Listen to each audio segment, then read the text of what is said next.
Nous continuons donc l'organisation en voyant un peu ce que l'Église primitive avait comme activité. C'est quand même intéressant ça. Et le passage, évidemment, se trouve dans Acte 2, à partir du verset 38, il est dit ceci.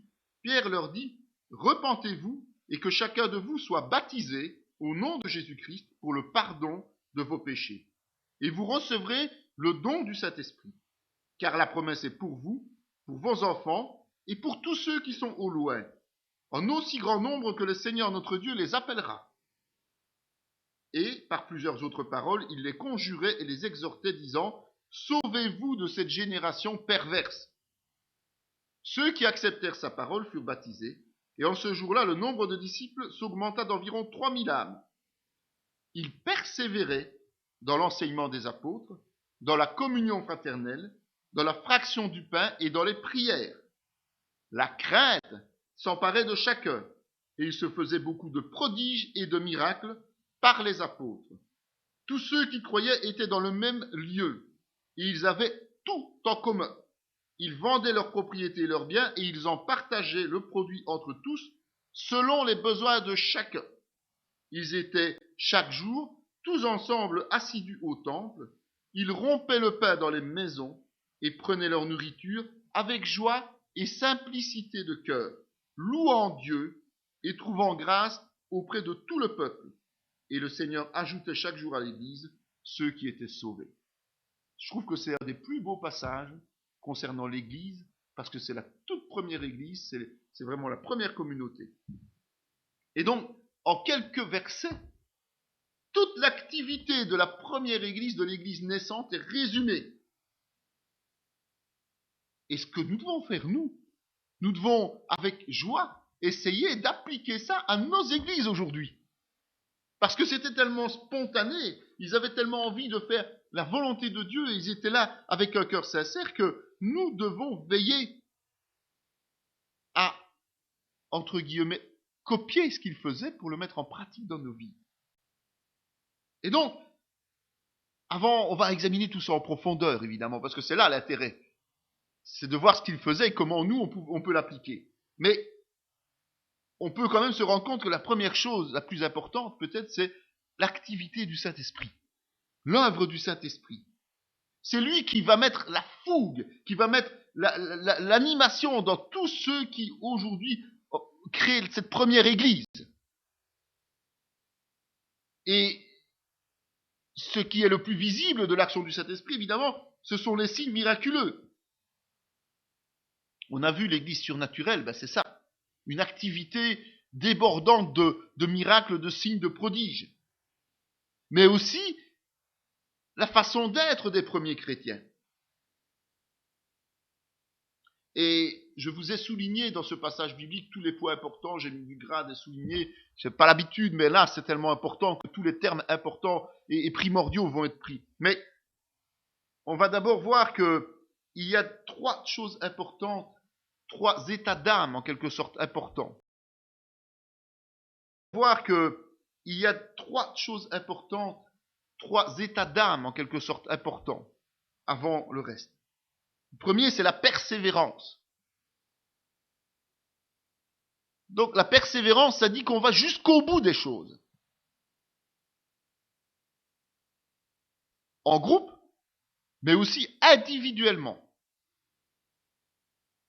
La persévérance dit qu'on doit soutenir son effort. Qu'on doit tenir ferme en toutes circonstances. Dans les bonnes circonstances, il faut tenir ferme pour éviter principalement l'orgueil, évidemment. Et dans les mauvaises, parce que les persécutions, il faut les subir.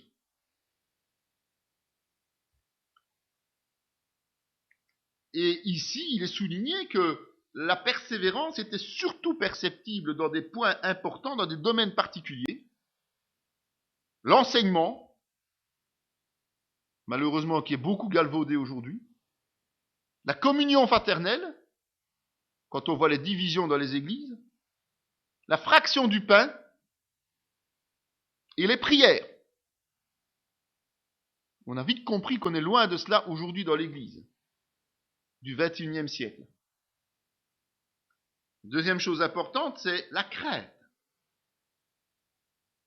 La crainte, c'est-à-dire un respect total vis-à-vis de Dieu. Pas la peur humaine irrationnelle ou réelle. Parce que parfois on a peur parce qu'on a peur de quelque chose ou de quelqu'un. C'est pas celle-là, ça n'a rien à voir. En fait, on se rend compte de la toute-puissance de Dieu et donc on le respecte. Le respecter, comme je le disais à l'autre cours, c'est justement ne pas accepter les compromis avec le monde, mais être respectueux de la volonté de Dieu dans nos propres vies. Rappelons-nous que le Saint-Esprit est présent de façon forte et concrète. On le sent, on sent cette présence du Saint-Esprit, qui pousse à craindre Dieu, justement. Et on la voit parce qu'il y a les prodiges, les miracles. Donc ça pousse les gens à être respectueux de Dieu. Aujourd'hui, on a soit tendance à rejeter ou à nier ces manifestations surnaturelles. Et évidemment, quand on nie cela, la puissance du Saint-Esprit, eh bien, en général, on n'a pas non plus cette présence du Saint-Esprit qui nous amène à l'humilité. D'accord ? Il faut expérimenter la présence de Dieu pour comprendre justement ce que c'est que craindre Dieu.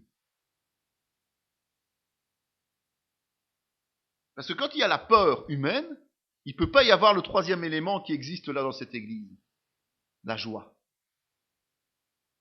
Si vous avez peur, vous n'êtes pas joyeux, vous êtes triste, hein, entre nous. En tout cas, vous êtes mal à l'aise. Par contre, si c'est la crainte de Dieu, donc là, le respect profond de Dieu en parole et en acte, alors là, la joie est présente.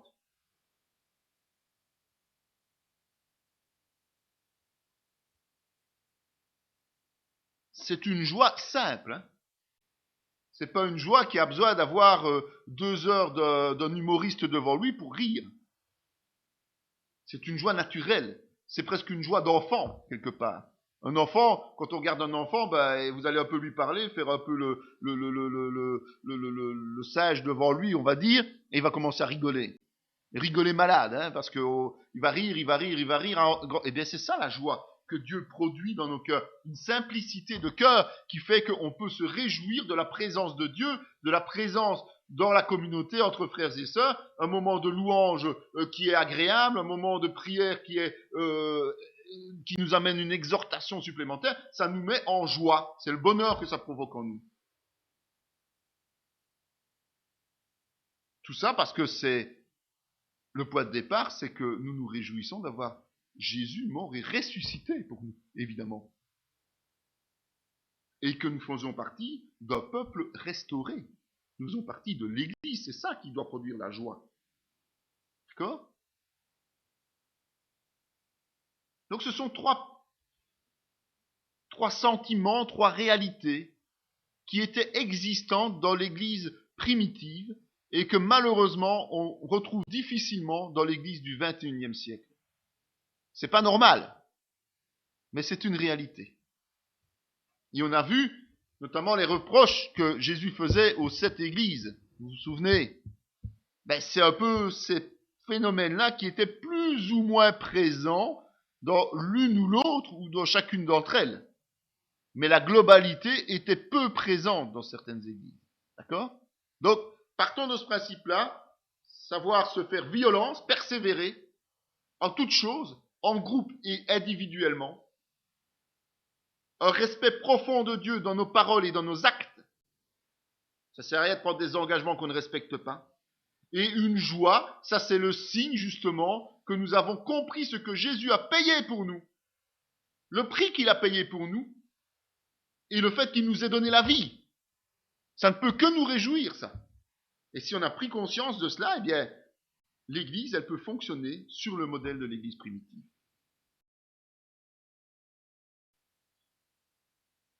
Première action de l'Église, c'est l'évangélisation. Le but ultime, évidemment, du chrétien, c'est l'adoration de Dieu pour l'éternité. Et c'est la raison d'être de l'Église aussi sur terre. adorer Dieu. Mais pour pouvoir avoir une église qui adore Dieu, il faut qu'elle soit composée d'individus. Et ces individus doivent être nés de nouveau. Et donc il faut qu'elle grandisse, cette église, géographiquement et au travers des générations. Il faut qu'il y ait une succession perpétuelle. Et donc elle va se répandre par la puissance du Saint-Esprit, évidemment. Mais accompagnée de la bonne nouvelle du salut.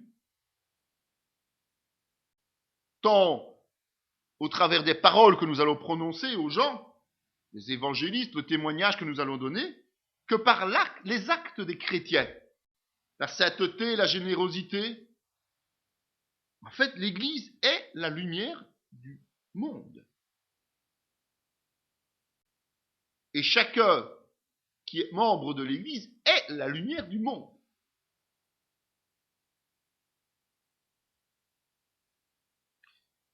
En fait, il faut se rendre compte que, et c'est peut-être paradoxal pour nous aujourd'hui, qui avons un peu mis ça de côté, il n'y a pas beaucoup d'exhortations, d'enseignements à nous dire, dans le Nouveau Testament, à nous dire il faut évangéliser.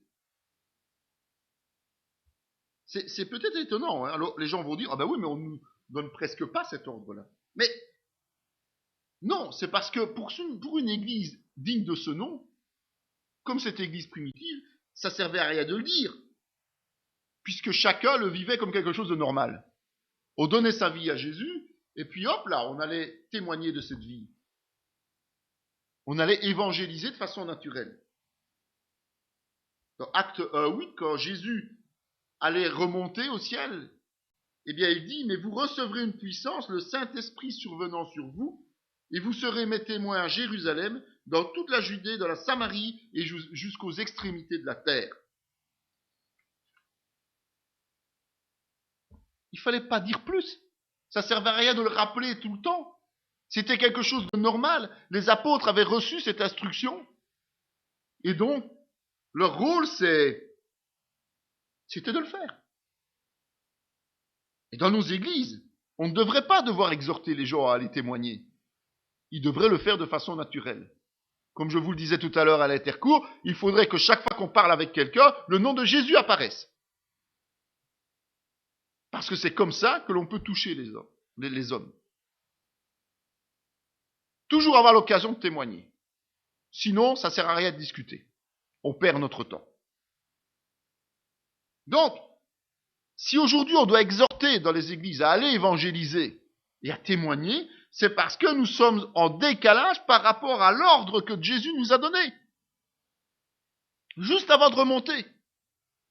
Il nous a dit qu'il envoyait le Saint-Esprit pas pour qu'on s'amuse, et pas pour qu'on fasse des shows médiatiques, et pas pour qu'on fasse des trucs entre nous. Il nous a dit qu'il nous envoyait le Saint-Esprit pour aller annoncer la bonne nouvelle dans le monde entier. Donc, faisons-le. Sinon, nous ne sommes pas dans les règles. Et pour ça, il faut un état d'esprit qui est adéquat, qui est correct, évidemment. Donc, l'efficacité de notre évangélisation va dépendre de quoi? De notre relation étroite avec Dieu. Et comment la relation peut être étroite avec Dieu? C'est au travers de l'étude et de l'application de la parole dans nos vies, au travers de la prière, au travers de la fraction du pain et de la vie dans l'Église. Tout cela animé par le Saint-Esprit. En fait, tout ce que les premiers chrétiens faisaient, ensemble. Dans 2 Corinthiens, Paul nous dit, si quelqu'un est en Christ, il est une nouvelle créature. Les choses anciennes sont passées. Voici, toutes choses sont devenues nouvelles. Et tout cela vient de Dieu, qui nous a réconciliés avec lui par Christ et qui nous a donné le ministère de la réconciliation. Car Dieu était en Christ, réconciliant le monde avec lui-même en n'imputant point aux hommes leurs offenses. Et il a mis en nous la parole de la réconciliation. Nous faisons donc des fonctions d'ambassadeurs pour Christ. Comme si Dieu exhortait par nous, nous vous en supplions au nom de Christ, soyez réconciliés avec Dieu. Il parle à des chrétiens quand il dit ça. Et il dit soyez réconciliés avec Dieu. Donc s'il dit que l'on peut être qu'on peut ne pas être réconcilié avec Dieu alors qu'on est chrétien, ça veut dire qu'on commet des péchés volontaires. Qu'on n'est pas en règle avec Dieu, qu'on ne respecte pas Dieu. Et Paul nous dit clairement que notre fonction, notre nouvelle nature, est couplée à quelque chose d'important, c'est que nous devenons des fonctionnaires de Dieu, des fonctionnaires de Christ, c'est-à-dire des ambassadeurs. Ambassadeurs auprès du monde, évidemment. Un ambassadeur n'est jamais ambassadeur dans son pays. Hein. On est bien d'accord. Il est toujours ambassadeur à l'extérieur de son pays. Or, nous, notre royaume, c'est le royaume des cieux. Donc, nous ne sommes pas ambassadeurs dans nos églises. Nous devons être ambassadeurs à l'extérieur de l'église. D'accord? Et donc, nous sommes personnellement impliqués, tous autant que nous sommes. C'est pas une question de ministère, ça c'est une question de chrétien, de né de nouveau. Dans un processus de réconciliation entre l'humanité et Dieu. Et nous, notre rôle, c'est d'annoncer la bonne nouvelle du salut en Christ, pour permettre aux gens que Dieu appelle d'être touchés. Et d'eux aussi d'être réconciliés avec Dieu au travers du sacrifice de Jésus-Christ. C'est notre rôle d'ambassadeur. Au lieu d'agir comme le monde aujourd'hui qui dit « Ah oui, mais on va essayer de fermer nos frontières aux étrangers parce qu'il ne faut pas qu'il y en ait trop qui viennent chez nous, on va mettre des critères difficiles », Dieu, lui, il est différent. Il dit « Allez appeler tous ceux qui se trouvent sur les chemins, qui sont perdus, qui sont malades, et ramenez-les dans mon royaume. Il y aura toujours assez de place et assez de bénédiction pour tout le monde. » Notre rôle d'ambassadeur est différent de celui des ambassadeurs du monde. Nous sommes ambassadeurs du royaume de Christ et nous devons aller chercher le maximum d'âmes à l'extérieur. Il n'y aura jamais trop de personnes, puisque Dieu veut que tous soient sauvés. Mais notre rôle, c'est justement d'aller les appeler, ces gens-là, de leur annoncer cette bonne nouvelle. Dans Matthieu 25, Jésus nous dit, son maître lui dit, c'est bien, bon et fidèle serviteur, tu as été fidèle en peu de choses, je te confierai beaucoup, entre dans la joie de ton maître. La tâche d'évangéliser, c'est un service. C'est pas une occasion de nous glorifier personnellement. Dieu ne va pas nous demander vous savez, comme pendant la Seconde Guerre mondiale, quand on abattait un avion, on mettait une croix sur l'avion en disant j'en ai encore eu un, et puis au bout de X, on prenait des belles photos et le pilote et puis après il se faisait flinguer. Mais bon. Voilà. Avec Jésus, c'est pas ça. Parce qu'il va pas dire, oui, mais toi tu en as eu 5687, toi tu en as eu 2, toi tu en as eu 5687, donc tu auras 5687 bénédictions. Ou bien on va te mettre sur un piédestal. Non.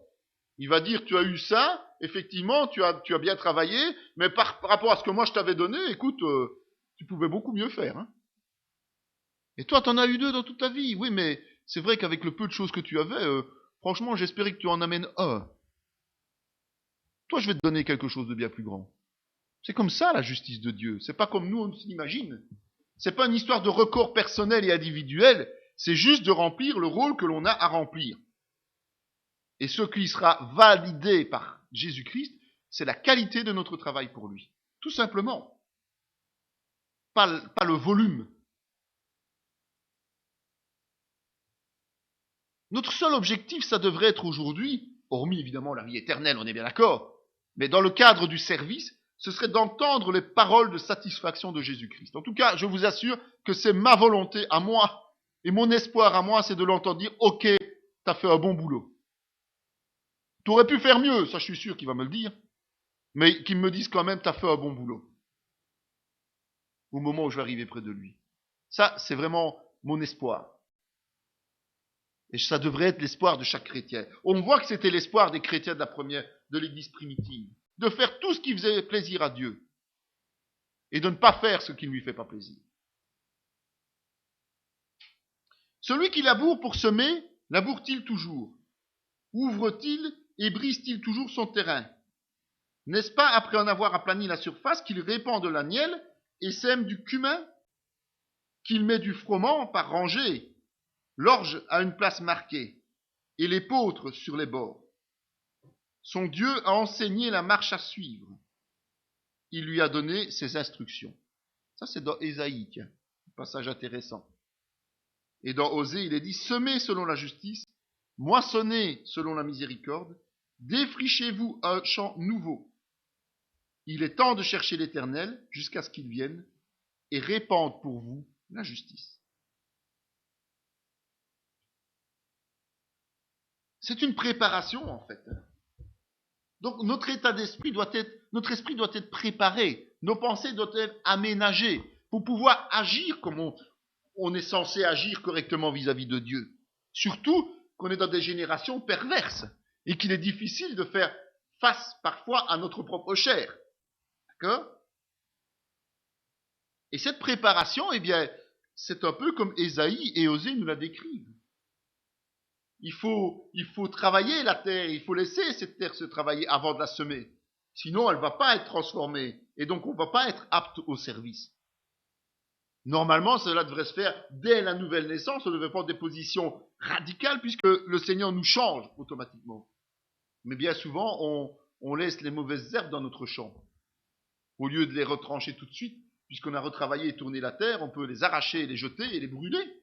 Mais non, on continue à laisser nos mauvaises herbes dans nos cœurs, et puis on s'étonne que plusieurs années après, on n'est plus les mêmes battants que ce que l'on a été, peut-être au moment de notre conversion, où il y avait ce premier amour. N'oubliez pas que Jésus reproche de perdre ce premier amour. Donc, il faut laisser vraiment ça se préparer. Celui qui observe le vent ne sèmera point, et celui qui regarde les nuages ne moissonnera point. Comme tu ne sais pas quel est le chemin du vent, ni comment se forment les os dans le ventre de la femme enceinte, tu ne connais pas non plus l'œuvre de Dieu qui fait tout. Dès le matin, sème ta semence, et le soir, ne laisse pas reposer ta main, car tu ne sais point ce qui réussira, ceci ou cela, ou si l'un et l'autre sont également bons. Qu'est-ce que ça nous dit ? Arrêtez de dormir. Dès le moment où vous arrivez à la nouvelle naissance, semez, semez, semez et semez. Parce que si vous ne le faites pas, vous ne saurez jamais ce qui va prendre racine. Si vous ne témoignez jamais de Jésus, évidemment qu'il n'y aura jamais personne de converti. Mais si vous témoignez de Jésus-Christ, tôt ou tard, des gens vont se convertir, d'autres pas. Peut-être que tous ceux vers qui vous irez poussés par le Saint-Esprit donneront leur cœur à Jésus. Peut-être quelques-uns, peut-être un seul. Mais même pour un, ça vaut la peine. Mais si au lieu de semer dès le matin et le soir de nous reposer, c'est-à-dire de prendre de laisser la paresse nous envahir, en regardant le ciel, en regardant le vent, ouais mais il y a trop de vent, je ne vais pas semer parce que les semences vont aller plus loin. Tiens-toi dans le bon sens, les semences iront là où elles doivent aller. Le vent, c'est tout ce qui est contraire, quoi. C'est-à-dire, oui, mais tu sais, ils ne veulent pas entendre parler de Jésus. Alors, à quoi ça sert de leur parler de Jésus ? On va faire comme si de rien n'était. De toute façon, c'est pas trop grave. Dieu comprend, il pardonnera. On va faire comme si de rien n'était. Mais ça, c'est justement, je regarde qu'il y a du vent, il est contraire, donc je vais pas semer. Mais il ne saurait être contraire que si tu te mets face à lui, le vent. Mais si tu te tournes, il est plus contraire, le vent. Donc ça veut dire que si tu leur tournes le dos et que tu vas vers quelqu'un d'autre et que tu annonces la bonne nouvelle à l'autre personne, au lieu de perdre ton temps pendant 2, 3, 4, 5, 6 heures avec ceux qui n'en ont rien à faire et qui vont de toute façon se saouler et faire des beuveries et raconter des cochonneries et faire tout et n'importe quoi, et où tu vas être là en train de faire du compromis parce que tu vas entendre toutes ces âneries et tu vas « oui, mais moi je ne participe pas à ça. » Oui, mais tu es quand même bien présent. Eh bien, ça ne peut pas fonctionner. Et là, tu vas pas semer, tu vas être en train de regarder le vent. Tu vas en train d'attendre le bon temps. Et Ecclésiaste, c'est Ecclésiaste qui nous dit ça. Il nous dit, non, dès le matin, donc dès ta conversion, tu dois te mettre à l'ouvrage jusqu'à ce que le Seigneur te rappelle. Toute ta vie chrétienne, tu dois être à l'œuvre. Et tu ne sais pas ce qui va réussir, tu ne sais pas ce qui va échouer. C'est pas à toi de le savoir, ça. C'est quand tu seras auprès du Père que tu le sauras. Vous savez, je suis persuadé que pour ceux qui témoignent facilement aux autres, il y a des gens auxquels on a témoigné qu'on n'a plus jamais vus. Mais un jour, on les retrouve dans une église, convertis. Ça nous est déjà arrivé. En tout cas, d'avoir des témoignages de ce type-là. Des gens qui se retrouvent. Tiens, qu'est-ce que tu fais là ? Moi je suis converti depuis autant d'années. Ah bon ? Mais oui, quand tu m'as parlé, tu te souviens, tu m'as parlé un jour de ça. Ouais, j'ai bien rigolé ce jour-là. Mais après, ça a commencé à travailler. Et puis j'ai quelqu'un d'autre qui est venu me dire la même chose. Et puis j'ai compris que Jésus était mort pour moi. On a eu des témoignages de cela. Mais peut-être qu'on ne le verra même pas sur cette terre. Peut-être le verra-t-on seulement lorsque nous serons auprès du Père. Mais c'est pas à nous de voir le résultat. C'est Christ qui voit le résultat dans le cœur des gens. Mais si on ne fait rien et qu'on attend, si on est appelé et que on laisse passer les choses, comment voulez-vous que les gens soient touchés? Là, on va avoir une sacrée responsabilité vis-à-vis de Dieu. Sacrée responsabilité.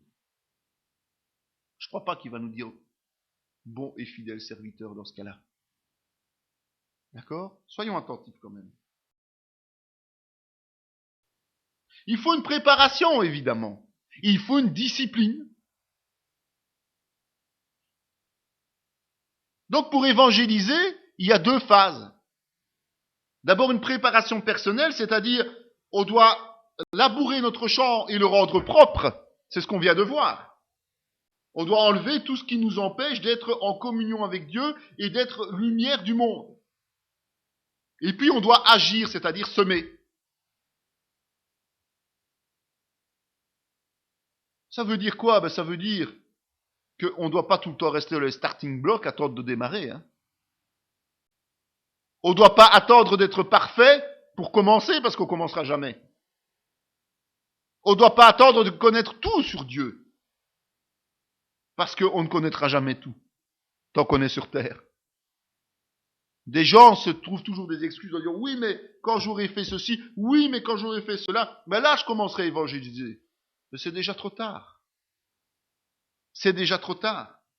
La préparation personnelle doit se faire le plus vite possible, c'est-à-dire le nettoyage et la mise en ordre avec le Seigneur le plus vite possible. Et si vous ne l'avez pas encore fait, ne tardez pas, faites-le tout de suite. Et commencez à semer. Vous savez, quand vous semez un champ, la première année, vous aurez peut-être beaucoup de mauvaises herbes avec Mais après, au fur et à mesure des années, le champ devient de plus en plus propre. Et donc, en travaillant et en semant, vous allez vous-même encore vous sanctifier par la grâce du Saint-Esprit. Mais si vous attendez, vous n'allez jamais vous sanctifier. Vous allez plutôt régresser. Et votre champ, au lieu d'être nettoyé, il va se remplir de mauvaises herbes, toujours plus. C'est-à-dire de compromis avec le monde, c'est-à-dire de la génération perverse dont vous êtes censés vous êtes tirés. Comme Pierre le dit, c'est pas moi qui le dis, c'est Pierre. Fouillez cette génération perverse. Eh bien non, vous allez vous y ancrer et vous y complaire. En étant chrétien. C'est terrible.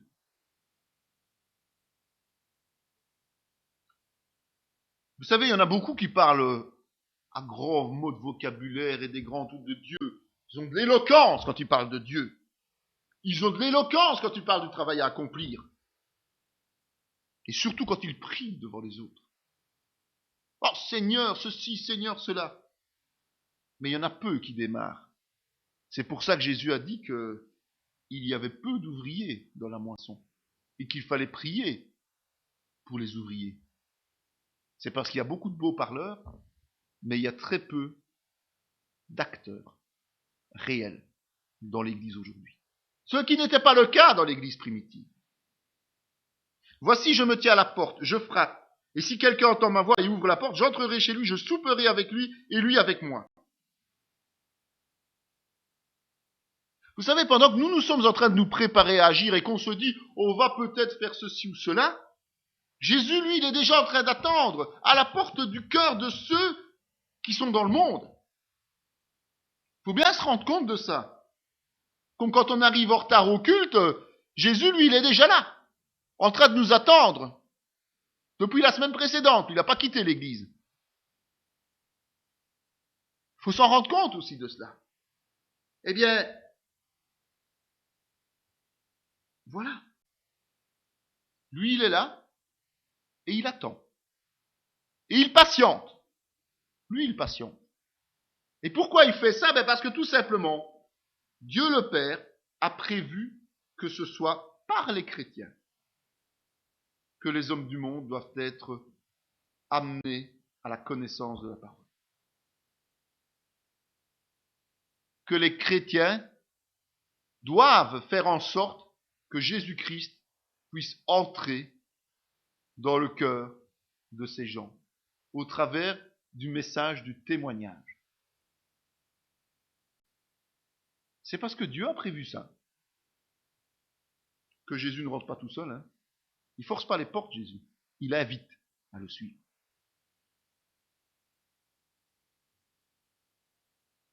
Tels sont les 12 que Jésus envoya après leur avoir donné les instructions suivantes. Dans Matthieu 5, c'est la première partie. 10, 5, c'est la première partie du verset.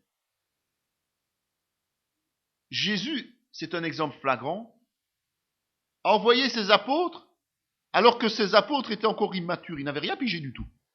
Soyons clairs. Quand Jésus les a envoyés la première fois en mission, ils n'avaient toujours rien compris dans l'histoire. C'est Matthieu 10. Et pourtant, il les envoyait en mission. Annoncer la bonne nouvelle, appeler à la repentance.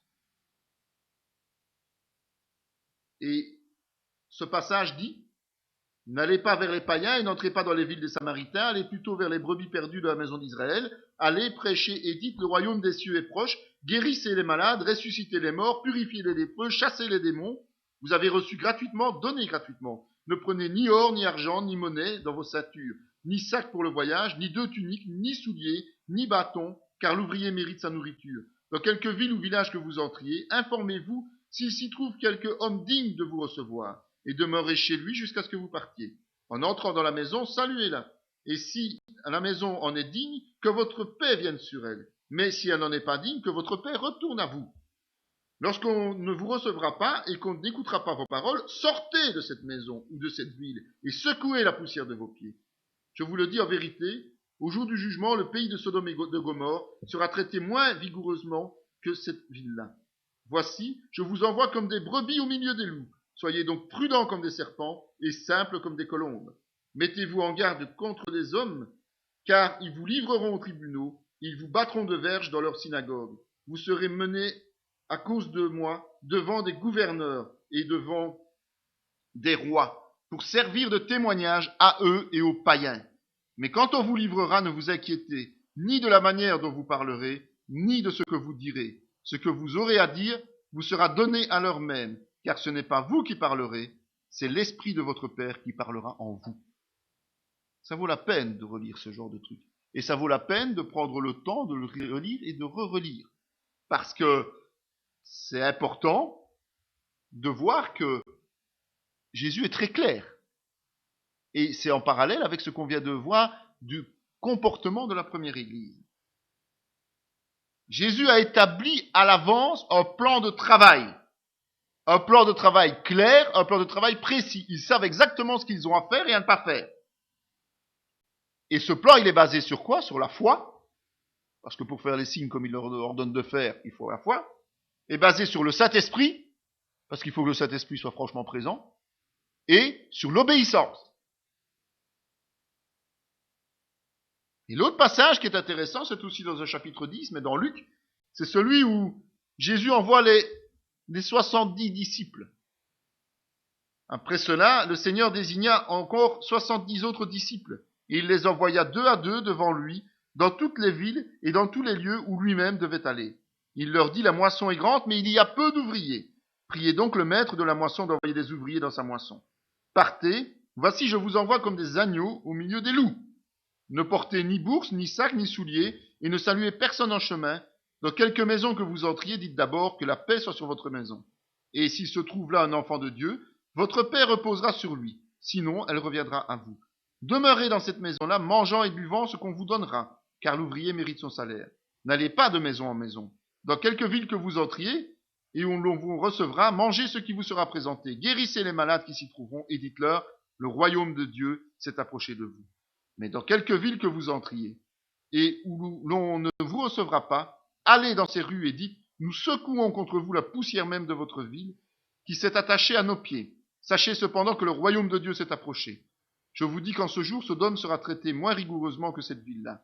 Malheur à toi, Chorazim, malheur à toi, Bethsaïda, car si les miracles qui ont été faits au milieu de vous avaient été faits dans Tyr et dans Sidon, il y a longtemps qu'elles se seraient repenties en prenant le sac et la cendre. C'est pourquoi au jour du jugement, Tyr et Sidon seront traités moins rigoureusement que vous. Et toi, Capernaum, qui a été élevé jusqu'au ciel, tu seras abaissé jusqu'au séjour des morts. Celui qui vous écoute m'écoute, et celui qui vous rejette me rejette, et celui qui me rejette rejette celui qui m'a envoyé. Les 70 revinrent avec joie, disant « Seigneur, les démons même nous sont soumis en ton nom. » Jésus leur dit « Je voyais Satan tomber du ciel comme un éclair.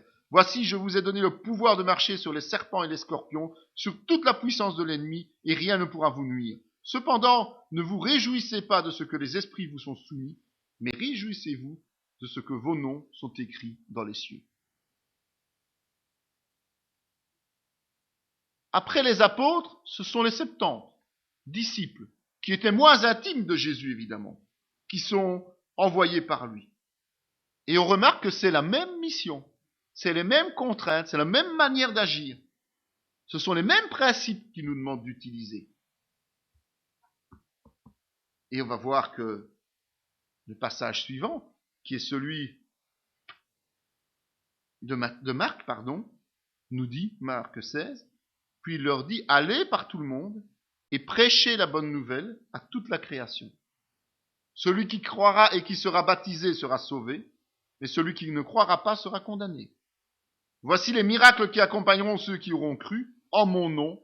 Ils chasseront les démons, ils parleront de nouvelles langues, ils saisiront des serpents. S'ils boivent quelques breuvages mortels, il ne leur fera point de mal. Ils imposeront les mains aux malades et les malades seront guéris. Ce sont exactement les mêmes ordres que Jésus donne à tous les chrétiens. Donc, si l'on veut voir ce que le Seigneur attend de nous pour avancer dans notre service pour lui, relisons correctement ce qu'il a donné comme instruction aux apôtres, relisons correctement ce qu'il a donné comme instruction aux 70 disciples, et reprenons ce Marc 16 comme Matthieu 28, et appliquons, tout simplement. Par exemple, il dit que si l'on est reçu, il faut rester. Mais que si l'on n'est pas reçu, il faut sortir et quitter. Donc si les gens ne veulent pas entendre parler de Jésus, il ne faut pas perdre de temps avec eux. Mais s'ils veulent entendre parler, il faut prendre le temps de leur expliquer. Vous voyez la différence. Si vous bénissez et qu'on vous reçoit, ils sont bénis. Mais si vous bénissez et qu'on ne vous reçoit pas, c'est vous qui recevez la bénédiction en retour. Eux la perdent. Mais il faut leur dire que le royaume de Dieu s'est approché d'eux et qu'ils l'ont refusé. Il faut qu'ils le sachent. D'accord ? Voilà. Il faut donner gratuitement. Et le salaire que l'on mérite, comme il le dit si bien, ce n'est pas des millions d'euros pour nous-mêmes. C'est tout simplement le boire et le manger. C'est-à-dire ce qu'il nous faut pour vivre. Pas plus, ni moins. Ça, c'est ce qu'on mérite quand on annonce la bonne nouvelle. C'est-à-dire qu'on est reçu, on se contente de ce qu'on nous donne. On ne doit pas exiger que les gens nous donnent plus ou autre chose. Ça dénote par rapport aux appels dans les églises aujourd'hui. Ça dénote par rapport au niveau de vie de certains serviteurs de Dieu aujourd'hui. Ce n'est pas biblique. Ce n'est pas normal. Ce n'est pas normal. Mais ce qui est normal, c'est que chacun d'entre nous annonce la bonne nouvelle selon les principes du Seigneur. Et relisez bien ces passages, vous verrez que vous aurez beaucoup d'enseignements. Donc il faut connaître aussi ce que Dieu veut. On l'a vu ici, mais il y a un autre moyen de le savoir. C'est au travers des paraboles. Vous savez, quand on a étudié les évangiles, on a approfondi les paraboles. Mais ici, on va quand même reprendre les paraboles principales et en donner l'idée. Parce que nous sommes concernés directement, évidemment. Parce que c'est important de marcher comme ceux qui étaient avant nous, là, dans les premières églises. C'est pas le niveau de maturité spirituelle qui est important. C'est la volonté du Seigneur. C'est de respecter la volonté du Seigneur, telle qu'on la reçoit. Nous avons besoin de connaître ça. Et c'est dans l'évangile de Matthieu principalement qu'on va avoir les indications principales, les principes spirituels qui vont nous permettre d'amener efficacement, en tout temps et en toutes circonstances, les âmes à Dieu. Il y a d'abord la parabole du semeur. On ne va pas les relire, parce qu'on les a déjà étudiées en profondeur. On ne va pas les relire, mais parabole du semeur au chapitre 13. Elles sont toutes quasiment au chapitre 13. nous dit que seule la bonne terre donne du fruit. Et la seule chose qui compte, c'est le fruit. C'est pas la terre, c'est pas la plante, c'est le fruit que l'on porte, en fin de compte. Mais c'est la bonne terre qui va donner du fruit. Donc pour pouvoir récolter avec efficacité, ça sert à rien de jeter les graines n'importe comment. Mais il faut plutôt cibler, il faut identifier, il faut attirer, il faut observer. On sait qu'il y aura des graines qui seront perdues. Donc on va parfois transpirer pour rien. C'est pas inutile. Peut-être. Mais souvent c'est peine perdue.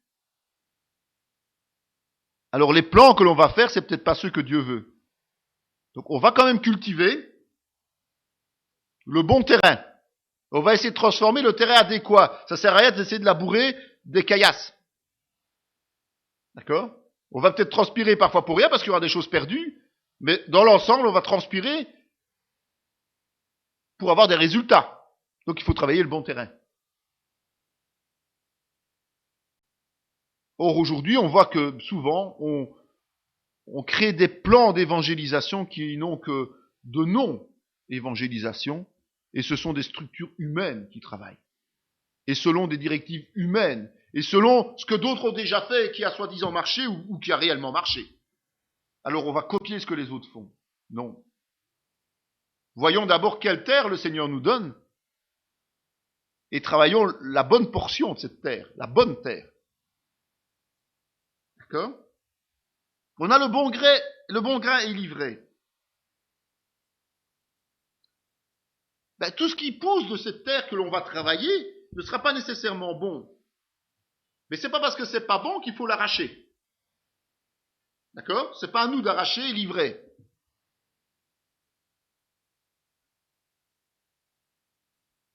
Notre message, ben, il faut l'axer principalement sur la bonne nouvelle du salut, évidemment. C'est clair qu'il faut appeler les gens à la repentance. Mais pour eux, la notion de péché n'a pas beaucoup de valeur, puisqu'ils ne s'estiment pas être pécheurs, eux. Donc, dans notre évangélisation, c'est surtout annoncer la bonne nouvelle du salut. Il faut parler du péché parce que c'est nécessaire, mais la priorité, c'est le salut. C'est que Jésus est mort pour eux.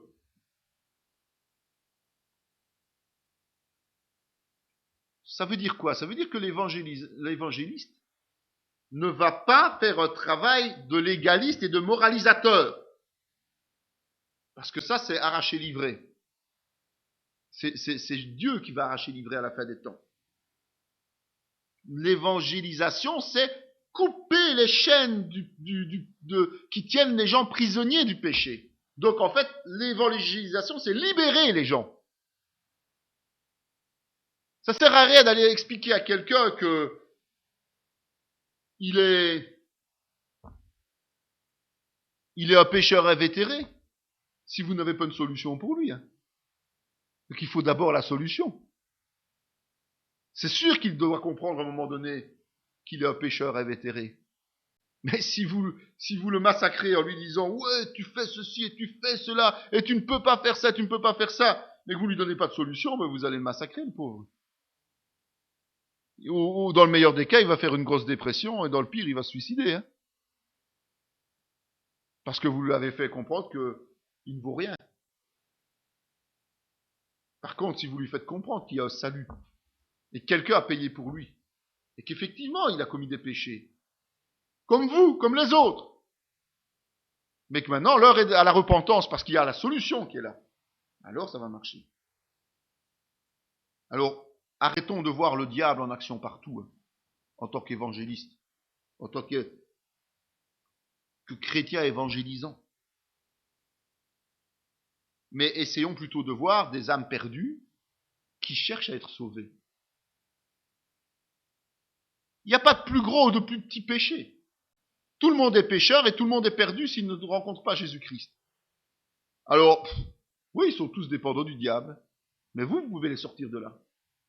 Alors au lieu de voir le diable agir chez les gens, « Ah, tu sais, celui-là c'est vraiment un mauvais, ah, tu sais, celui-là tu lui parles, toi, mais c'est le pire des brigands. » Rappelez-vous quand même que le premier qui a été sauvé, C'est celui qui était sur la croix, hein, à côté de Jésus. Hein. D'accord? Il était condamné à mort pour ses méfaits, lui. Hein. Pas oublier quand même ça. Donc arrêtons de juger les gens du monde. De toute façon, les gens du monde, ils sont tous mauvais. Bibliquement parlant. Ils sont tous pécheurs. Comme nous étions tous pécheurs et mauvais. Apprenons à voir derrière ça l'âme qui est à sauver.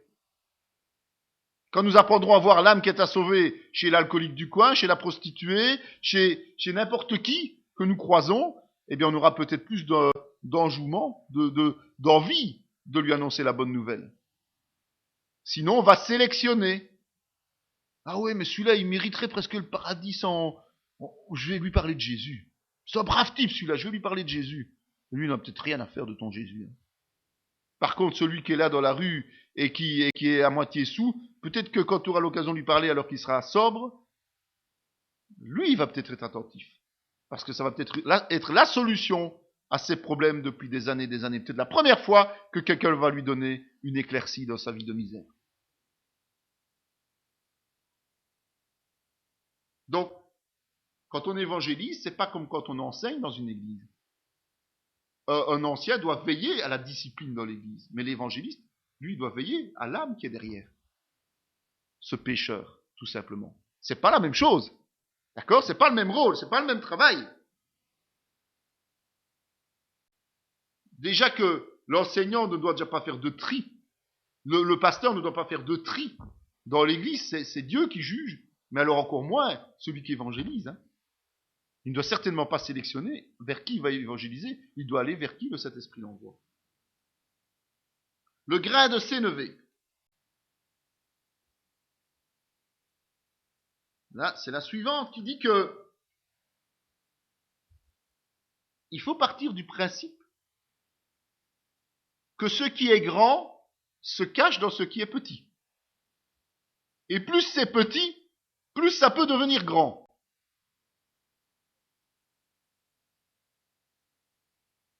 Donc, faut pas attendre d'être 500 pour commencer à évangéliser.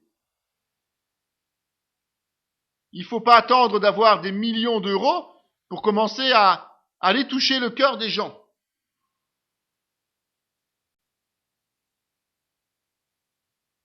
Parce que tout ce qui peut sembler petit et faible, par le phénomène de la foi, devient immense.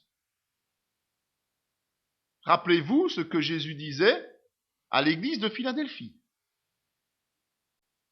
Tu es faible, mais ceux de la synagogue de Satan viendront se prosterner devant toi.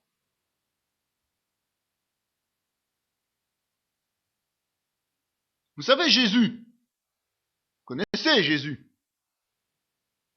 je vous souhaite. C'est lui qui nous a sauvés et il est le seul accès vers le Père. Et pourtant, il est né et il a vécu de manière insignifiante.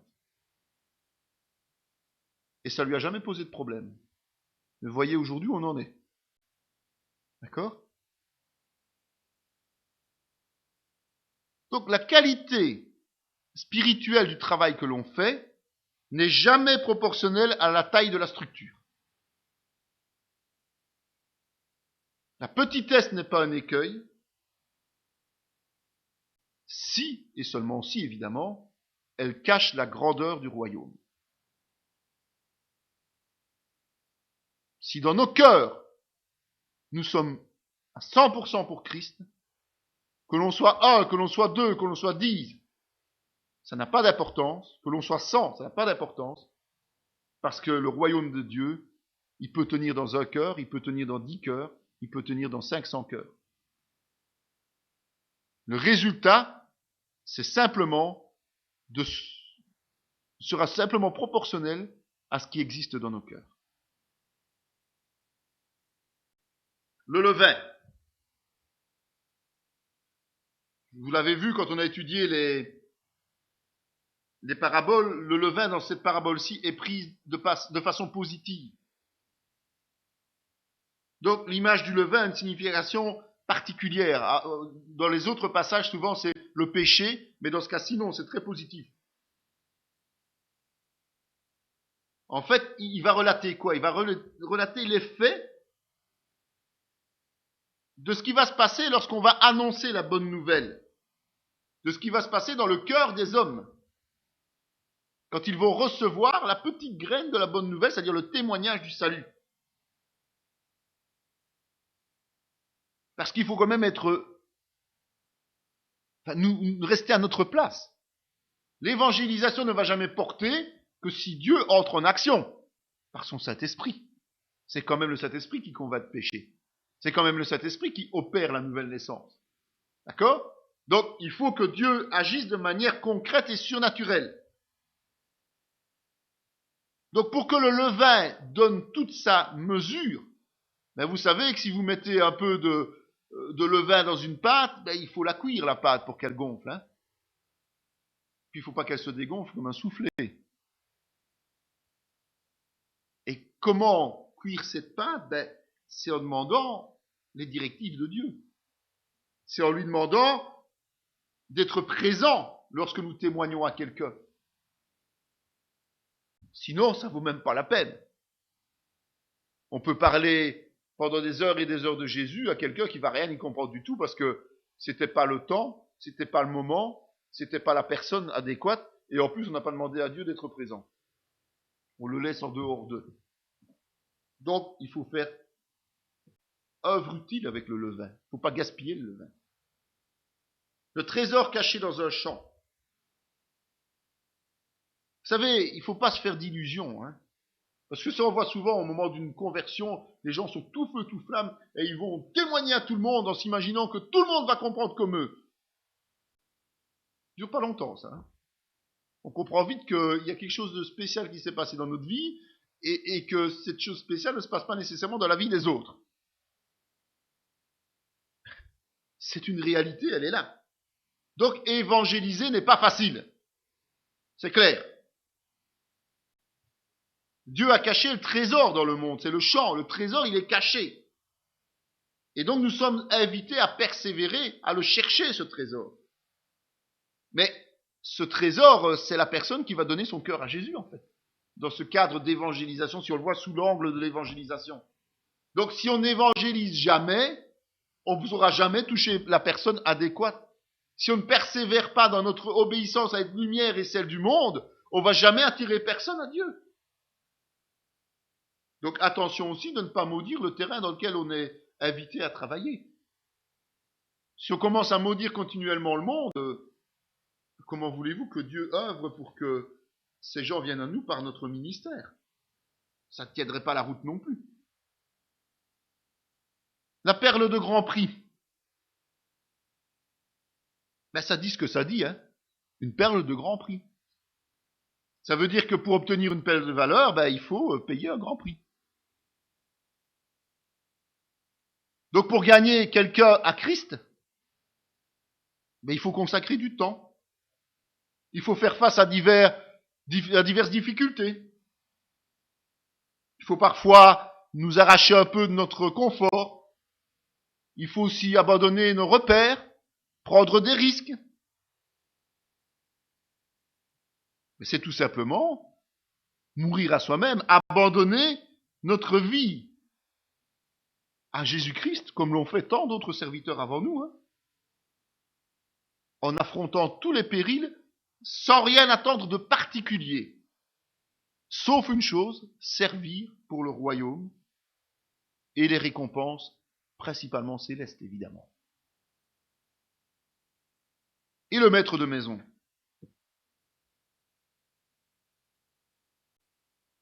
Tout ce qui sort du trésor est précieux.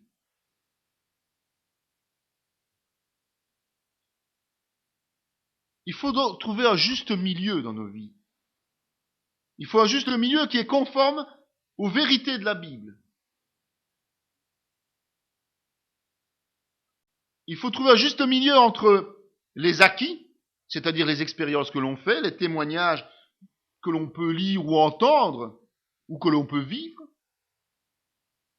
et les conceptions nouvelles, c'est-à-dire les technologies multimédia, les modes de transport, parce qu'en fait, il faut que notre message y reste vrai.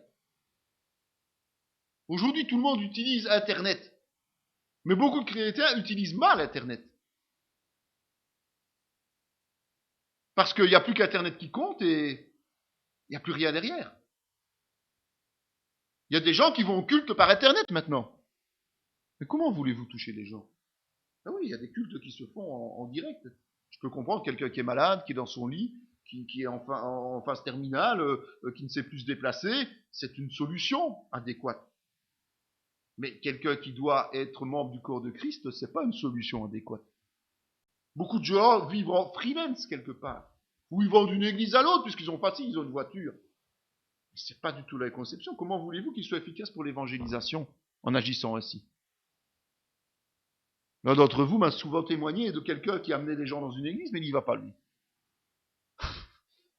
Allez, soyons sérieux. Comment voulez-vous que les gens qui vont dans l'église soient touchés réellement? Une fois qu'ils vont un peu réfléchir, ils vont se dire, mais pourquoi il ne vient pas lui? Pourquoi il me dit de venir ici et pourquoi il ne vient pas lui? Ça va pas, quoi. Soyons sérieux. Quand on amène quelqu'un dans une église, on l'accompagne. On va même le chercher chez lui s'il faut, au début, qu'il comprenne, pour qu'il soit entouré, pour ne pas qu'il ait peur, tout simplement. Donc, apprenons à bien concilier les choses.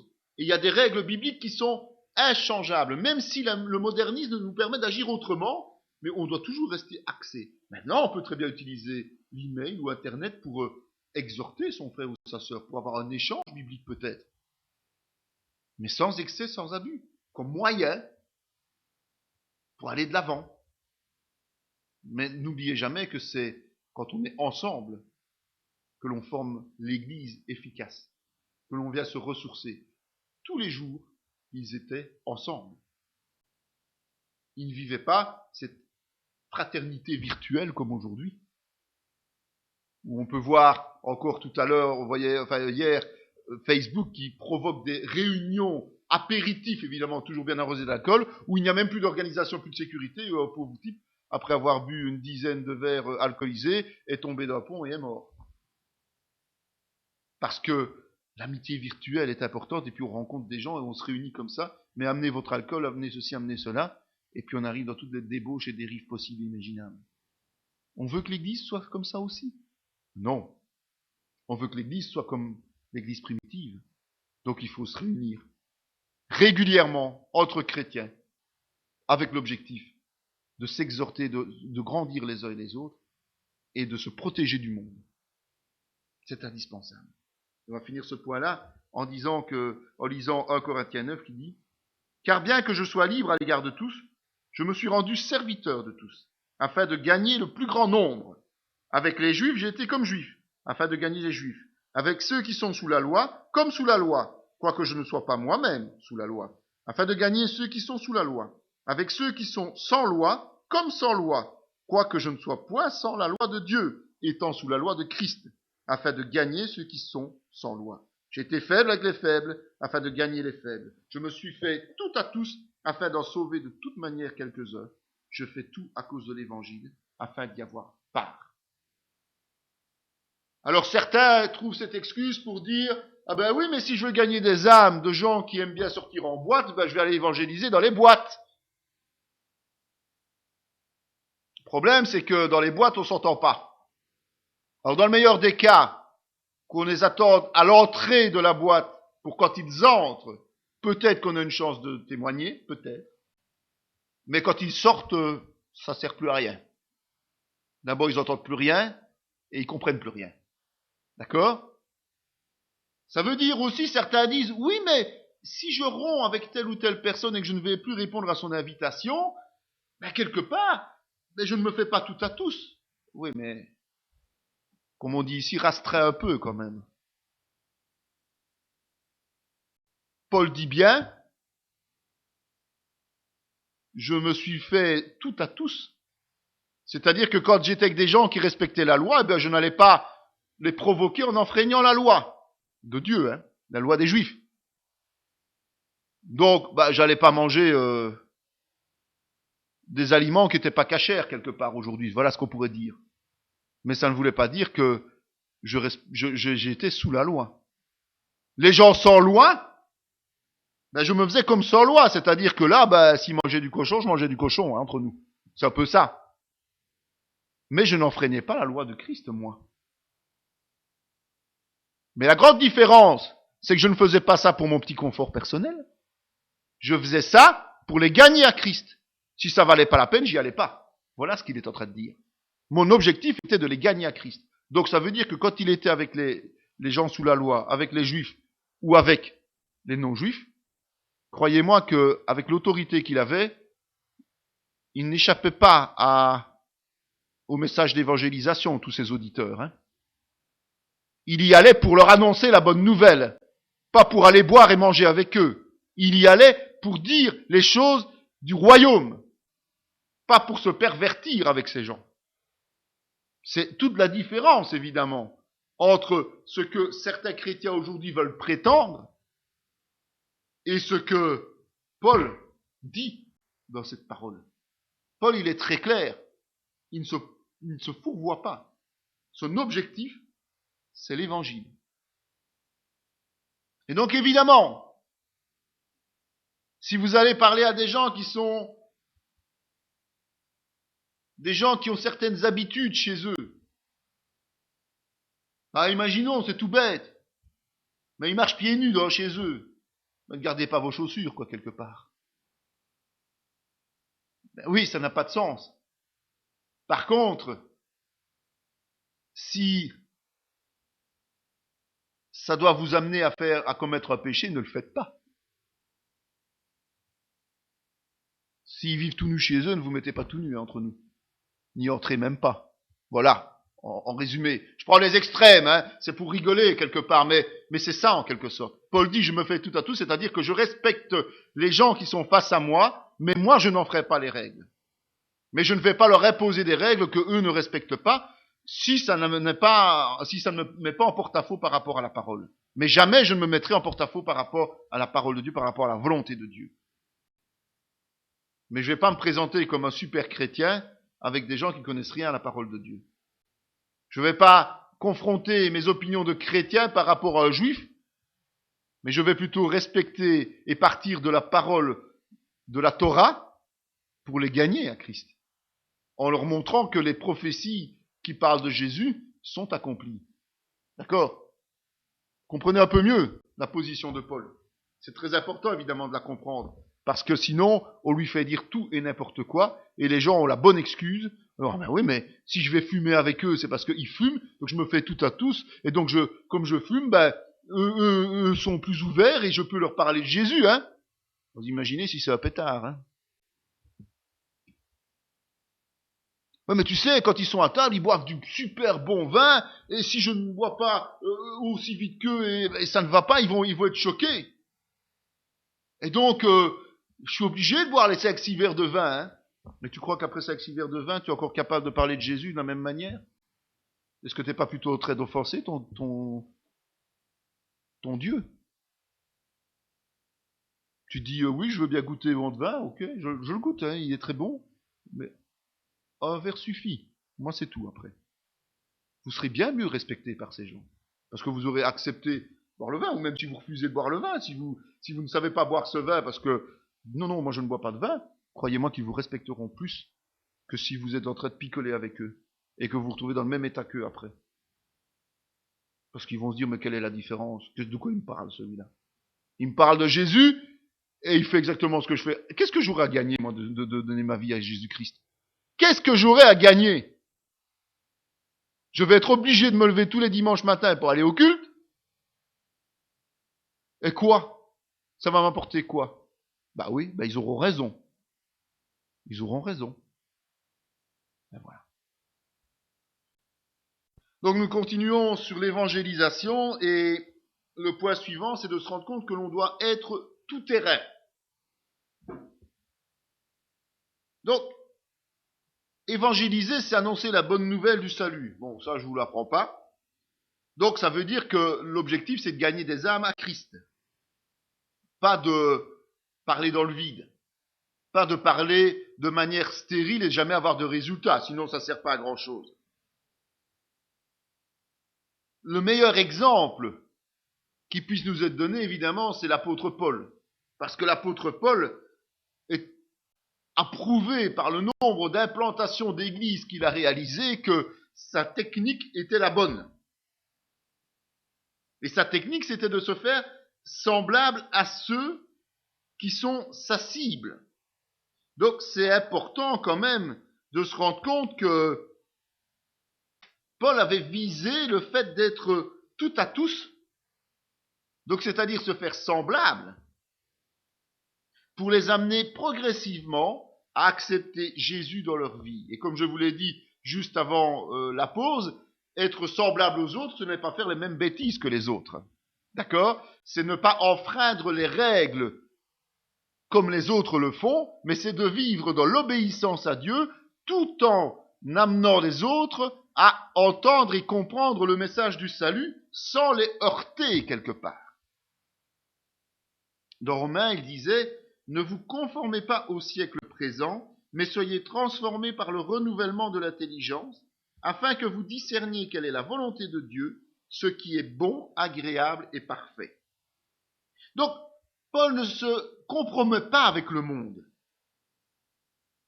Ce qu'il explique dans ce passage-là qu'on a vu tout à l'heure de Corinthiens, c'est qu'il est indispensable d'aborder la personne qui est en face de nous d'une manière adéquate, d'une manière qui lui convienne en fait tout simplement. Quitte à se faire momentanément violence. Aujourd'hui, sous prétexte de gagner certaines âmes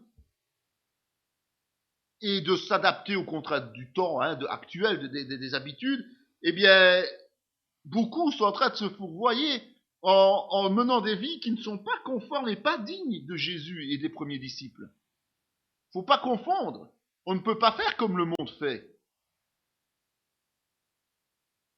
Jean disait, et le monde passe, et sa convoitise aussi. Mais celui qui fait la volonté de Dieu demeure éternellement. C'est important de demeurer éternellement tel que Dieu le veut. Parce que si on n'est pas tel que Dieu le veut, on ne va pas demeurer éternellement. On ne va faire que passer. Donc le chrétien qui voudrait être comme le monde pour soi-disant gagner le monde, il a un problème pour son éternité. Il a un problème pour sa propre vie à lui. Il se met en danger. L'autre point, c'est d'apprendre à payer de sa personne.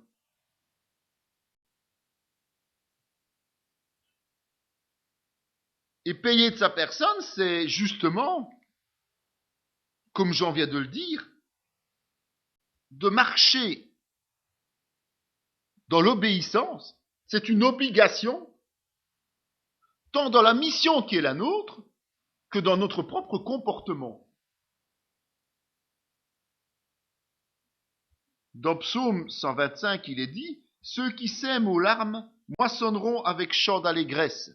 Celui qui marche en pleurant, quand il porte la semence, revient avec allégresse quand il porte ses gerbes. » Dans Luc 11, Jésus dit, il leur dit encore « Si l'un de vous a un ami et qu'il aille le trouver au milieu de la nuit pour lui dire « Ami, prête-moi 3 pains, car un de mes amis est arrivé de voyage chez moi, et je n'ai rien à lui offrir. Et si de l'intérieur de sa maison cet ami lui répond « Ne m'importune pas, la porte est déjà fermée, mes enfants et moi sommes au lit, je ne puis me lever pour te donner des pains. Je vous le dis, même s'il ne se levait pas pour les lui donner parce que c'est son ami, il se lèverait à cause de son importunité et lui donnerait tout ce dont il a besoin. Et moi je vous le dis, demandez et l'on vous donnera, cherchez et vous trouverez, frappez et l'on vous ouvrira. Car quiconque demande reçoit, celui qui cherche trouve, et l'on ouvre à celui qui frappe. » Et Paul disait dans 2 Timothée, « Repousse les discussions folles et inutiles, sachant qu'elles font naître des querelles. Or, il ne faut pas qu'un serviteur du Seigneur ait des querelles. Il doit au contraire avoir de la condescendance pour tous, être propre à enseigner, doué de patience. Il doit redresser avec douceur les adversaires, dans l'espérance que Dieu leur donnera la repentance pour arriver à la connaissance de la vérité, et que revenus à leur bon sens, ils se dégageront des pièges du diable qui s'est emparé d'eux pour les soumettre à sa volonté. » Donc tout cela, ce sont quelques exemples bibliques clairs, tout ça ne se fait pas sans aucun effort. On doit consacrer du temps et de l'énergie. Et qui dit effort dit souffrance. D'accord? On ne peut pas y échapper. Donc, comme pour tout le reste, et comme on l'a vu au niveau du premier passage qu'on a étudié sur l'Église primitive, mais le chrétien doit travailler avec persévérance. Il doit présenter des arguments forts et de façon systématique. Pour ça, il faut qu'il soit affermi sur la parole. Il ne doit pas choquer son interlocuteur. On parle bien d'évangélisation ici. On parle bien de gens qui ne connaissent pas encore le Seigneur. On parle bien de gens qui n'ont pas cette notion du salut et pas d'intelligence renouvelée. Et donc ces gens-là, ça sert à rien de les choquer, comme je le disais tout à l'heure. Parce que sinon, ils ne vont jamais venir au Seigneur. Si vous commencez à dire à quelqu'un qu'il est occupé par un démon, excusez-moi, mais il va vous prendre pourquoi? Il va vous claquer la porte au nez, en disant démon toi-même. Pas vrai? Donc il faut plutôt lui parler du salut en Jésus-Christ et l'amener à reconnaître qu'il a un problème de péché comme nous en avions un. Et puis il sera toujours temps de s'occuper de son démon éventuellement par la suite, si effectivement il y a un problème. Donc il ne faut pas avoir un comportement inadapté par rapport aux gens qui sont face à nous. Donc il faut éviter quoi? Un langage religieux. Il faut rester humble dans nos propos. Ouais, mais moi, depuis que je suis chrétien, tu sais, je fais telle et telle et telle et telle chose, et moi, avec le pasteur, ceci, avec... Ça, c'est arrêter tout de suite. Les gens vont se dire, mais c'est quoi ça? Si vous commencez à utiliser des termes religieux avec des beaux grands mots et des thèmes, les gens vont se dire, mais il me parle chinois, celui-là, c'est pas possible, il comprend rien, moi, ça. Déjà, beaucoup de chrétiens n'y comprennent rien, mais alors en plus, c'est des non-chrétiens, qu'est-ce que vous voulez qu'ils y comprennent? D'accord? Pas de moralisation. Ces gens sont pécheurs, comme je vous le disais, mais ça sert à rien de leur dire, mais tu sais, tu ne devrais pas faire comme ça. Tu devrais plutôt faire ça, ça et ça et ça. Mais qu'est-ce que vous voulez que ça change dans sa vie, puisqu'il n'est pas encore sauvé? C'est quand il aura donné sa vie à Jésus qu'il va changer. Quand elle aura compris que Jésus est mort pour elle et qu'elle aura dit, je crois en Jésus, que là, il sera temps de lui dire, écoute, tu devrais agir comme ça et pas comme ceci. Là, d'accord. On peut devenir, entre guillemets, moralisateur, mais pas avec des non-chrétiens. Ça sert à rien. Sur quelle base vont-ils faire preuve de tolérance? Comme je l'ai toujours dit et expliqué, ben oui, quand on est membre d'une église et que on est né de nouveau, qu'on est dans une église, ben on vient pas au culte avec une mini-jupe, Mais si vous avez quelqu'un de non-chrétien qui entre dans l'église avec une mini-jupe et un décolleté, ben, il faut être tolérant. Il faut d'abord que la personne comprenne, avant de pouvoir lui demander, poliment, de peut-être se couvrir un peu plus. Mais aujourd'hui, on a plutôt tendance à faire autre chose. On va plonger sur elle, lui foutre une couverture sur le dos, et ça n'a pas de sens. Ça n'a pas de sens. Ou alors on va la regarder 10 fois de travers. Ça non plus, ça n'a pas de sens. Ça, c'est pas de la tolérance. Commencer à fixer les gens parce qu'ils sont pas comme nous, parce que ceci, parce que cela. Ce n'est pas non plus de la tolérance. Il faut rester calme, parce que ils vont peut-être vous traiter de tous les noms, les gens du monde. Ils vont peut-être vous accuser de choses, vous titiller, mais ils savent pas ce qu'ils disent. Donc ça ne sert à rien de s'énerver, parce que de toute façon ça ne changera rien. Il faut parler avec des mots simples. C'est pour ça que je dis toujours, apprenez à apporter le message de l'évangélisation avec vos propres mots. Parce que si vous savez apporter le message avec vos propres mots, vous allez apporter quelque chose de fort à la personne, parce qu'elle va comprendre. Tandis que si vous voulez utiliser les mots que le pasteur vous a donnés, ben déjà vous allez déjà vous mêler les pinceaux et pas savoir exactement ce que vous voulez dire, et donc la personne, elle va encore comprendre moins, et si elle vous pose une question, vous ne saurez pas y répondre. Tandis que si vous prenez un exemple que vous montez vous-même, une petite histoire qui permet de comprendre le salut avec des mots très simples, que vous avez l'habitude de maîtriser, dans votre langage de tous les jours, si elle vous pose une question dessus, vous continuerez dans votre langage de tous les jours et vous serez à l'aise. Et donc la personne pourra comprendre. Pas de discussion vide, évidemment. Peut-être que pour amorcer, vous allez dire « Oh, le pays est vraiment mal dirigé par tous ces gens et tout. » Mais il faut peut-être... Moi, j'arrive, quand on parle toujours de trucs, de catastrophes qui arrivent et tout, j'arrive toujours par faire dire « Mais vous savez... Moi, je sais ça, mais je ne suis pas inquiet parce que je suis au courant au travers de la Bible. Alors là, genre, ah bon. Et tout doucement, ça amorce. Vous savez, pour l'instant, Dominique et moi, on travaille sur une musulmane, tout doucement, à l'air de rien. Et maintenant, c'est elle qui vient poser des questions. Oui, mais comment est-ce que vous voyez la femme, vous, par rapport à l'homme, monsieur Peters, ou bien, et voilà. Mais si dès le départ, on commence à parler des grandes différences entre les musulmans et nous chrétiens, on va dire, ah non, nous les musulmans, vous savez, ils sont complètement à côté de la plaque. Comment voulez-vous qu'elle écoute? Alors ce sont des discussions vaines, vides de sens. Alors ça peut être la politique, ça peut être la pluie et le beau temps, mais ça doit toujours servir à amener alors à l'évangélisation, sinon ça ne vaut pas la peine. C'est important. Il ne faut pas non plus se rendre compte, comme je l'ai déjà expliqué plusieurs fois, que la personne qui est en face de vous est quelqu'un qui est paumé, qui est déprimé. Hein. Vous savez, il y a des gens qui ne sont pas chrétiens, qui sont très, très heureux de vivre. Hein. Même plus qu'on ne pense. Ils ne se rendent pas compte qu'ils sont perdus. Hein. Ils sont très heureux, ils ont une belle vie, ils ont une belle voiture, ils ont un beau métier, ils ont une belle maison. Catastrophe peut toujours arriver, mais jusque-là, ils sont bien en face de vous, pas de problème. Alors si vous commencez à vous imaginer que tout le monde est mal, et que vous, les chrétiens, vous êtes bien, mais les autres, ils sont malheureux, vous avez déjà perdu. Hein. Ça sert à rien, restez chez vous et ne discutez pas. C'est vrai qu'il y a des gens qui sont mal dans le monde, mais aussi chez les chrétiens. Malheureusement, ça ne devrait pas arriver, mais il y en a. Alors voyez les gens tels qu'ils sont, c'est-à-dire une créature de Dieu, qui est du mauvais côté de la barrière aujourd'hui, donc c'est une âme, comme je vous le disais, à sauver, mais ce n'est pas nécessairement quelqu'un qui est paumé. Et ne prenez certainement pas un ton condescendant, une supériorité sur la personne, parce que vous êtes chrétien et elle pas. Je vous rappelle quand même que si vous êtes chrétien, c'est parce que c'est un cadeau de Dieu, et pas un effort de votre part et un résultat de votre part. Hein? N'oubliez pas ça. Parce que si vous oubliez ça au moment où vous allez arriver, ben vous allez devenir des légalistes. Oui, mais un tel, ceci et cela, et moi, tu vois, c'est... Ben oui, ben t'es un légaliste, mon gars. Désolé. T'es pas un chrétien, t'es un légaliste. C'est pas pareil, hein. C'est pas le même mot. D'accord? Donc, certainement pas se voir supérieur aux gens du monde. On n'est pas supérieur aux gens du monde. La seule chose que l'on a, c'est qu'on est élu et que l'on a justement une chance inouïe d'être chrétien. D'avoir pu entendre le message, d'avoir eu des gens qui nous l'ont donné, important quand même, et d'avoir répondu oui. Merci Seigneur, puisque tout lui est dû. D'accord? Important quand on est face à quelqu'un qui n'est pas chrétien. On n'est certainement pas supérieur à lui.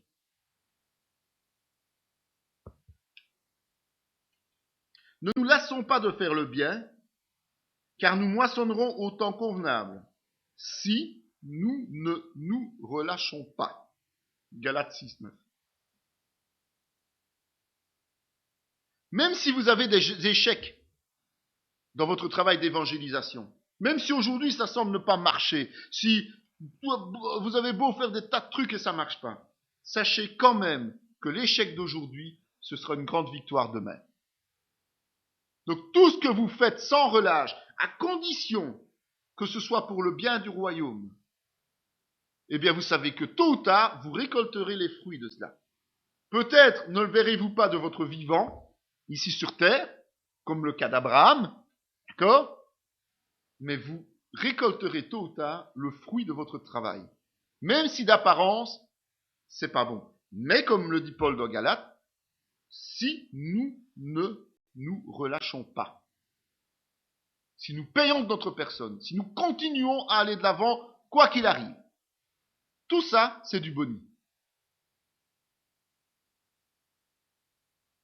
Le dernier point qu'on va peut-être aborder, c'est le fait d'être plutôt que de dire ou de parler. C'est vous qui êtes notre lettre, écrite dans nos cœurs, connue et lue de tous les hommes. Vous êtes manifestement une lettre de Christ écrite par notre ministère, non avec de l'encre, mais avec l'Esprit du Dieu vivant, non sur des tables de pierre, mais sur des tables de chair, sur les cœurs. 2 Corinthiens 3. Les efforts personnels qu'on va faire sont plus souvent parlants que ce qu'on va dire. Donc les changements qui vont avoir lieu dans nos vies, changement de comportement, changement de raisonnement, changement de compassion aussi vis-à-vis des autres, vont être plus efficaces que ce qu'on va dire. On va gagner plus d'âmes en agissant vrai et concret qu'en parlant aux gens. Ça, croyez-moi. Les gens vous observent. Les gens vous regardent. Et les gens ne sont pas bêtes. Et ils seront plus vite interpellés parce qu'ils vont vous voir vivre d'une manière, en toutes circonstances, que de vous écouter leur parler. Jean 8 dit, vous connaîtrez la vérité, et la vérité vous affranchira. Alors, imaginez un comportement et une parole qui sont empreints de vérité. J'appelle ça une bombe atomique spirituelle. Si vos paroles et vos actes sont communs et qu'il n'y a pas de divergence entre vos paroles et vos actes, et que vous axez ça sur la parole de Dieu, donc sur la vérité, donc si vous marchez dans l'obéissance et ce que vous dites aux gens correspond à ce qu'ils voient de vous, et qu'en plus de ça c'est basé sur la vérité de la parole, vous pouvez être sûr et certain que tôt ou tard, le résultat de l'évangélisation va être extraordinaire. Et je vous rappelle ce que Jésus disait dans Acte 1, mais vous recevrez une puissance, le Saint-Esprit survenant sur vous, et vous serez mes témoins à Jérusalem, dans toute la Judée, dans la Samarie et jusqu'aux extrémités de la terre. Ça s'adresse à nous aussi, ça. Or, pour atteindre les extrémités de la terre, il faut quand même une méchante charge nucléaire entre nous. Et c'est ce à quoi nous sommes appelés aujourd'hui. Comme la génération qui nous précédait, comme toutes les générations, en remontant jusqu'à l'église primitive, qui en une seule prédication a grandi de 120 à 3000 personnes. Il faut quand même le rappeler régulièrement, ça.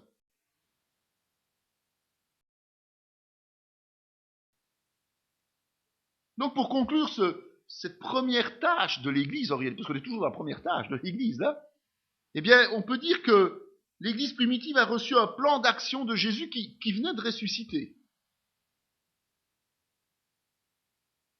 Ils ont dû d'abord travailler là où les chrétiens se trouvaient, vraiment dans la zone de Jérusalem, puis ils ont étendu un peu comme une spirale ou des cercles excentriques. Donc, ils ont tout le temps élargi le champ d'action. Donc, il y avait un point de départ et ils ont commencé à s'élargir et aller toujours plus loin. C'est une expansion, en fait. Du petit noyau de Jérusalem jusqu'aux extrémités de la terre. C'est quand même assez extraordinaire de voir ça. Rappelez-vous que c'est le principe biblique. Ça me revient à l'esprit maintenant, mais c'est le principe biblique de l'ordre donné par Dieu à Adam et Ève de remplir la terre, de peupler la terre. Eh bien maintenant, la terre est peuplée, c'est vrai, mais maintenant nous devons la peupler de chrétiens. Et donc nous devons participer à ce système excentrique d'aller porter cette parole de plus en plus loin. Vous savez, l'Empire romain, et en ce compris le fameux empereur Trajan, et on verra ça dans la suite de l'histoire de l'Église, ont été totalement bouleversés. À peine 3 siècles plus tard, ils devenaient chrétiens. Donc, de Jérusalem, l'Église a commencé, elle a commencé à s'élargir jusqu'à l'Empire romain, et en 300, je dis même à peine 3 siècles, c'est même 2 siècles, en 300, Rome avait déjà 30 000 chrétiens. C'était pas une ville comme aujourd'hui avec des millions de personnes, 30 000 chrétiens. Et pourquoi Dieu a-t-il fait ça? Mais de nouveau, parce que les plans de Dieu sont parfaits. Quand un chrétien devait aller porter la bonne nouvelle en tant que missionnaire ailleurs, ben, il pouvait marcher d'étape en étape, d'église en église, et toujours aller une étape plus loin. Suivait ensuite tous les enseignants et tout ça, qui étaient chaque fois accueillis dans les communautés aussi. Donc en fait, les chrétiens qui devaient travailler pour le Seigneur n'avaient aucun problème logistique. Ils étaient logés, nourris, tout où ils allaient, et ils pouvaient toujours aller un peu plus loin. Tandis que si vous imaginez un instant un missionnaire qui serait parti, ou ce qu'on est aujourd'hui, on peut dire le Japon aujourd'hui, ben vous imaginez le pauvre malheureux. Il n'avait rien pour vivre. Or, à un moment donné, les missionnaires se sont trompés dans ce système-là. Et notamment quand on a voulu aller en Afrique et tout ça, il y a plusieurs siècles d'ici, ben, on envoyait des gens qui mouraient dans l'année qui suivait. Mais ils n'avaient pas de point de chute, donc ils ne pouvaient pas, ils étaient là tout seuls et ils annonçaient la nouvelle, ils ont fait de l'excellent travail, mais malheureusement, ils mouraient trop vite que pour avoir des communautés stabilisées. Et donc c'est ainsi que l'Église a galvaudé quelque part la parole de Dieu dans des continents qui étaient encore très, très obscurs et très fermés. Simplement parce qu'on sacrifiait les hommes, mais on n'utilisait déjà plus la structure que Dieu a prévue, c'est-à-dire des points de chute. Et de ces points de chute, on peut aller de l'avant. Et souvent, on entend parler de ça. Paul fait référence à cela, en disant recevez telle personne, ou bien telle autre personne est là-bas. C'était le principe. Celui qui atteste ces choses dit, oui, je viens bientôt, amen, viens Seigneur Jésus, Apocalypse 22, 20.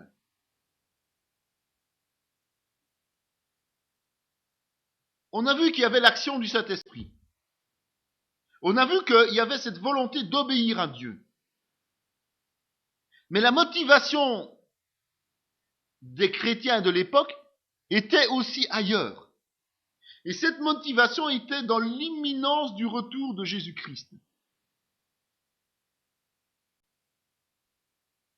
Ils y croyaient, fermement. Et le problème aujourd'hui dans nos églises, c'est qu'on doute du retour imminent de Christ. C'est qu'on n'est pas sûr qu'il va revenir. C'est qu'on hésite, on ne sait pas trop. Et donc on ne ressent plus d'urgence. Alors que les signes de la fin des temps sont là, alors qu'on voit les catastrophes s'amplifier, alors que l'on voit que l'homme n'arrive plus à rien maîtriser, même au niveau financier et autres, on est en pleine perdition et on est un peu comme un navire qui n'a plus de gouvernail pour l'instant, sur cette terre. À tous les niveaux, on se fait encore un peu d'illusions dans certains milieux, mais très peu. Eh bien, le chrétien ne ressent pas l'urgence. Alors, comment puiser la motivation suffisante pour agir vite et fort dans nos propres vies et dans notre travail d'évangélisation si on ne ressent pas l'urgence du service? C'est là notre problème aujourd'hui. Il ne faut pas oublier que si les premières églises se sont étendues et ont grandi très vite, et je vous disais, 2 siècles après, on retrouvait déjà une Rome conquise. Mais si c'était possible, c'est pas parce que quelques ministères seulement se sont sentis responsables et se sont responsabilisés, comme Paul, Pierre, Jean et d'autres. Non! C'est parce que chaque chrétien se sentait mobilisé, se sentait utile au royaume et voulait mettre sa pierre à l'édifice. Vous savez, des églises comme Antioche, comme Rome, comme Alexandrie, elles ont été fondées par des gens dont on ne sait rien. Hein. Elles existaient.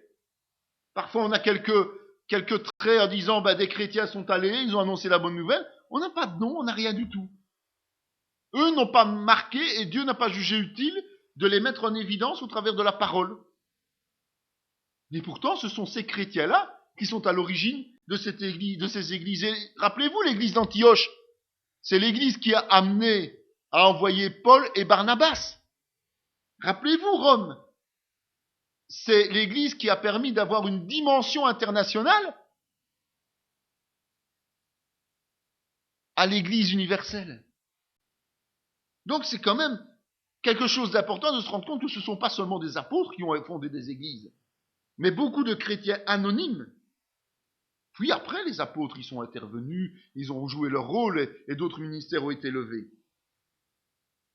Mais la motivation commune de tous, ministères comme chrétiens, c'était annoncer l'évangile pour gagner les âmes à Christ. Seule motivation qu'ils avaient, c'était ça. Conscients que eux avaient eu cette bénédiction, cette grâce de Dieu d'être sauvés, ils voulaient que les autres hommes en bénéficient aussi, quel que soit le prix. Cette vidéo fait partie intégrante de la formation en théologie pratique dispensée par la mission de théologie Emmanuel de Parakou, Bénin, sous l'autorité académique du Centre chrétien Emmanuel SBL, Spa, Belgique. Pour mieux connaître nos activités, voici nos différentes adresses.